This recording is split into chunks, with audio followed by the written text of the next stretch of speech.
Hello everyone and welcome back to Learn to Love DIY. Today we're going to make this cute little Halloween card here, and this is my day 6 of my 13 days of Halloween, and this is a card. As I had mentioned earlier in one of my videos when I did the ghost with the tulip builder punch, that I wanted to do a card, and here it is. This is with the inside. It's actually fairly simple on the front, and overall it's fairly simple, so it's not going to be very difficult for you guys to reproduce. So let me show you what you're going to be needing to create this card. Alright, so as I said, we're going to go ahead and go over all the materials that we're going to be needing today for this card. We're going to need Have a Hoot, and I'm using the Boo. However, you could change out the sentiment if you don't have all of the stamp sets that I'm going to show you, which is only 2 of them. And then I'm going to use the Trick or Treat and one of the spiders. I'm also using the Cobwebs 3D embossing folder for the front. And then I'm using a couple of my square dies to create the windows here. So I'm using 2 different sizes to create those windows. Now the framing here, you could opt out for making it thicker or bigger. It kind of just depends. I made them so that the ghost would fit in there. And I've already pre-cut these, so I'll show you here. So this is what they look like. So you'll have another piece to do a different project. So you'll need 2 of those windows. You'll need 2 of the little ghost assemblies, and I show you how to make these in one of my other videos. So feel free to reference back to that video, but they're fairly explainable on their own. So you're going to need a piece of the black glitter paper, and this piece measures 1 7/16 by 11/16. However, you can change up the measurements to fit your sentiment. Then I have a little bit of a scrap here for the framing of the Boo. I have my white scrap, as well as the inside Whisper White piece that measures 4 inches by 5 1/4, and then I have my base card in Blackberry Bliss that measures 11 inches by 4 1/4. I scored at 5 1/2. Okay, so I'm going to go ahead and start building the card, but before we do that, I'm going to stamp the inside of this card here. I'll set some of these guys aside except for my scrap, which I'll be using to stamp the first generation of that Blackberry Bliss spider. Okay, and then for my ghosts, I did do the edging on these in Memento Tuxedo Black Ink. So I used this guy here with the sponge. Okay, and then let's go ahead and do our spider. I already have the mountain. I'm using the larger of the spiders. Okay, so I'm stamping off because I want the second generation print of the spider, so it's not as dark, so that when I come in, and as you can see here, come in with the darker, or the first generation Trick or Treat, it actually ties in fairly well. So you can actually see everything. So then on the edge here, I'm going to do my Boo, and then we're going to cut that out in just a moment. Okay. So that's it. So we have the inside ready to go. And then for the Boo, I am using the Classic Label Punch, and this is just so that I can get it out of here. It's kind of easier sometimes. Okay, and then I can just cut the edge off. Okay, so set that aside, and of course those first generation spiders you can actually use using the dies that come with the bundle. You can cut those out for a different project, so they don't really go to waste unless you don't use them. So I'm just gonna trim that and this. Okay, and then we're gonna go ahead and just assemble this now instead of waiting. That way it has time for it to dry. Okay, so this is what we're doing. I'm just going to go ahead and apply a little bit of adhesive, and again I am using my favorite, which is the Tombow. Oops, pressed too hard there. To right here, this guy.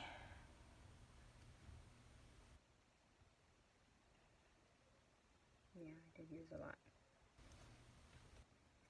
Okay. And then I'm not going to use my trimmer since it's fairly small. I'm just going to snip it. Okay. And maybe just a tad bit more. So it's even all around. Now for when we apply it onto or adhere it onto our glitter paper, I'm going to use some dimensionals. So I won't be putting this away. I'll just close it for now. But we're going to be running the sky or the front of our card with our embossing folder in just a moment. So let me go ahead and fold this in half and varnish it just so that it's centered before we run it, because it's harder for me to do that once I've already run it through the embossing folder. So let me go ahead and take that. So I'm going to run it through my embossing machine and I'll be right back, okay? And basically all I am doing is inserting this guy. So say this is going to be my front. I'm just going to put this in flat, right to the score line there, and then run it through. So just like that. Now if you already have your own special technique or different manner in which you actually run this, then you can go ahead and do that. But this is how I'm going to put it in my machine. So I'll be right back. Alright, so I am back. I went ahead and embossed it, and this is what it turns out to be like. And then we're going to go ahead and start assembling. I'll put my embossing folder on the side here. And as I said, we're going to go ahead and pop that up on that dimensional. And that's the only thing that will have dimension in our project today. And this is actually fairly small, so let me use the edges.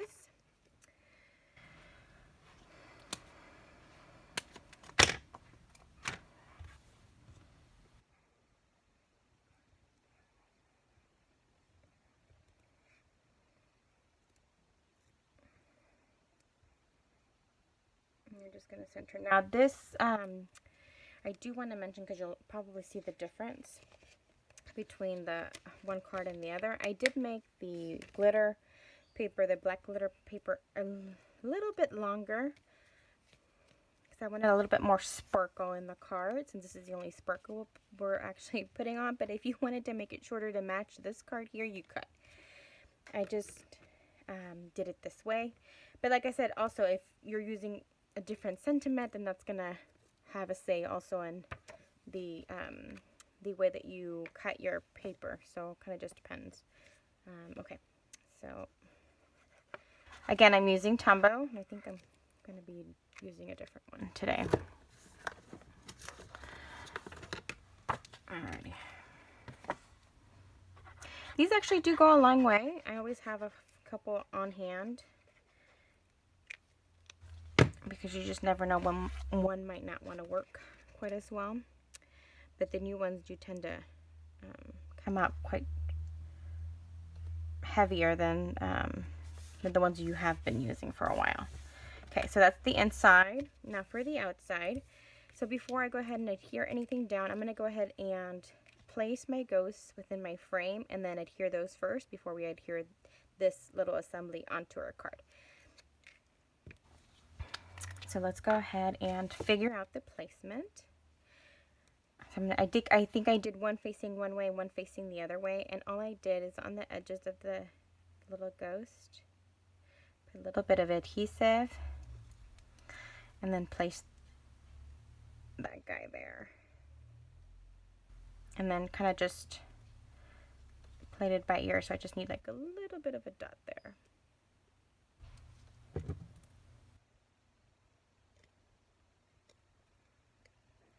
Okay, so there's one. So this one's facing one way. I'm going to do this one facing the other way.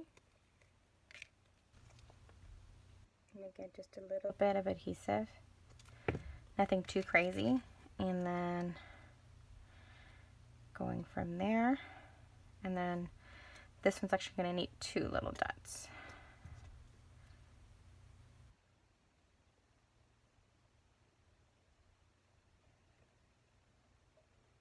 Okay.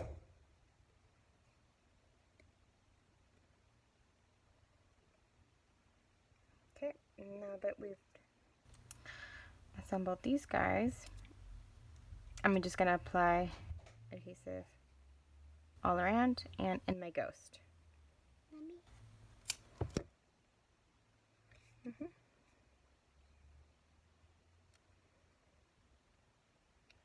And then I'm just giving it the same amount of space from here to here.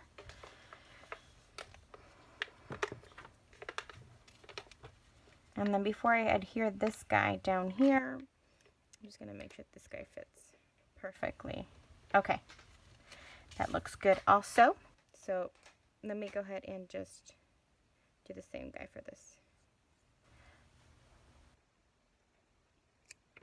Okay.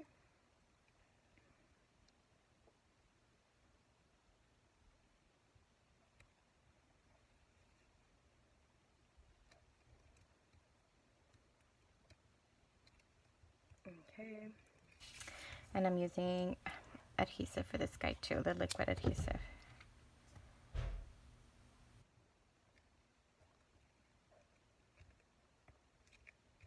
Just applying a little bit of pressure all around to make sure everything adheres onto the card, because you did emboss it, so it has a lot of the little grooves from the embossing, or from the spider webs, I should say. But anyhow, this here is our finished card. This is the inside. You could change it up to fit your needs or what you have as far as in your collection, but I absolutely think it's adorable. You could even do a little bit of the Memento Tuxedo black ink, or maybe even white, to dab on there to make these pop up a little bit more. You could definitely do that. But I thank you very much for watching. If you need any help with any of the items, ordering and whatnot, please let me know. I'd be more than happy to help you. And thank you very much for watching. You guys have a great one.